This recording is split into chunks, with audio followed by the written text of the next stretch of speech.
Hi, I thought I'd go over in a little more detail, just a schematic walkthrough of the level board so you get an idea for what's going on in there. So this is the top level block diagram of level.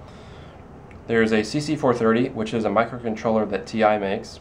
It's basically an MSP430 and a CC1101 smushed in the same package. The CC1101 is a small, cheap RF transceiver IC that is actually used in a lot of consumer products, and there's a fairly large family of chip variants based on it. But it's really neat, and so this part is actually very low power. This is an ADF4351, which is a ultra-wideband frequency synthesizer that Analog Devices makes. And these two things are mixed together to get the frequency that we end up transmitting and receiving on. This can only do stuff in the ISM band, and this is also what limits the bandwidth of the whole board. So this can only do up to 812 kilohertz bandwidth. Again, because it's primarily designed for low data rate, low power kind of stuff. And this can put out, in this case, I've got it configured to put out 868 megahertz. And there's a small variance in there that it can do, but the other band it can do is around 415 megahertz. And so that frequency comes out of here, and then this can do a much larger frequency, something like 30 megahertz to 4.4 gigahertz. And those frequencies are mixed, and then the result is what we actually transmit and receive on. So anyway, on the output of these two are taps, which are really directional couplers. The two help with debugging. And on the board, that's what these things are, these MMCX connectors. Basically, as you'll see later in the schematic, it's a way to take a look at the frequency that's coming out of either of these chips without disturbing the board, without screwing up the impedance on the transmission line or anything. And so these two get mixed together, and then there's some switching that happens for the transmit and receive, so we can use a single antenna. There's also some filtering and some amplification, and then finally it goes out to the SMA connector. So here is the pinout of this thing, which is almost identical to an Arduino, which is on purpose, as I said in the overview video. And right now I've pretty much just got SPI hooked up. So that's because a lot of the shields that I've been looking at using all use SPI to talk to their network controller. And the GPIO here is for controlling the RF switches. And then there's just this LDO to do power for this whole thing. This is the CC430 part of the schematic. Mostly it's a datasheet suggested application circuit, nothing too exotic. Lots of decoupling caps, and there's some GPIO hooked up here, some status LEDs. And then this is where the actual RF part comes out, which goes into this balun. This balun part number is suggested in the datasheet for the CC430. I believe it was designed specifically for CC family of parts. And that goes out here to the tap for the CC430. Ignore these sketches on here, by the way. I was having someone review this a while back, and this is the copy that I used. This is the ADF4351 part of the schematic. Again, mostly a suggested design from the app note. This over here is a feedback loop that the chip uses, and these values were selected roughly based on a table that it is in the data sheet for this part. And other than that, it's mostly decoupling caps and stuff. This is the CC430 directional coupler tap, which is this RF transformer and an MMCX connector.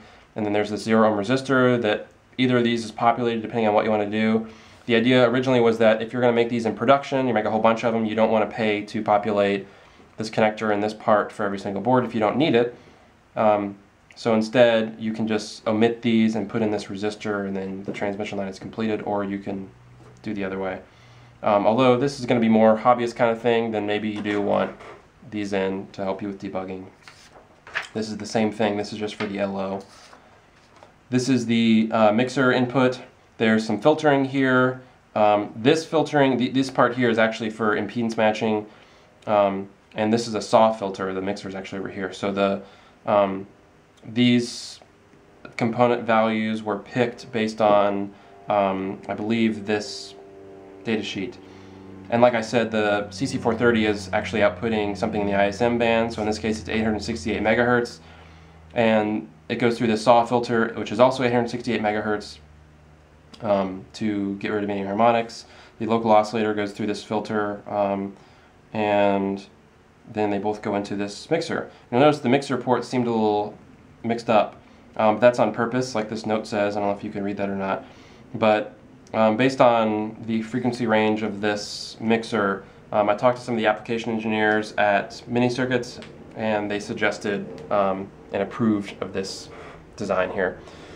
This mixer is a passive, I believe, doubly balanced mixer, and it only actually goes up to 1.5 gigahertz if you look up this part number. So this will probably get changed to the SYM63LH Plus, which is a wider frequency range in the next version. This is the switch. So when we come out of the mixer, we go through an RF switch. So we have a transmit and receive path on both sides, or one on either side. This is a amplifier, small power amplifier that I think can do like handful of dBm. I don't remember exactly. And there's some other matching things going on here. And there's a filter here for set up for 700 megahertz. So this is the part where, if you look at the project page, there's I wrote a little bit more about this, but this is the part where you'll need to change depending on what band you want to use. Right now, that kind of sucks that you have to have like this discrete filter, and it limits you, to a certain cutoff. So in the next version, this is going to get changed. I don't know how I want to do it yet, either with like a filter bank, or ideally I do it digitally, but I don't want to just clone, a small version of a, like, HackRF or something.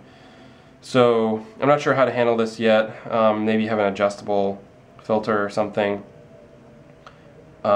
Or maybe just make a couple different versions that fit into different bands, depending on what you want to use. But that's how it's done right now. And this is sort of continuing down the chain. Again, we've got the two transmit and receive sides. This is replicated like you saw on the other side, where you've got another filter, I'm sorry, power amplifier, and then the other filter is down here, and then the other switch. And this is the SMA connector at the very end. So that is the schematic, a quick run through of it. Hopefully that helps you understand a little bit more what's going on. I am not a professional at this. So this is kind of my first RF design, so I'm sure people will know better ways to do things, and in which case I encourage you to tell me. And like I said, some of the stuff is getting changed in the next version anyway. But yeah, that's where it's at right now.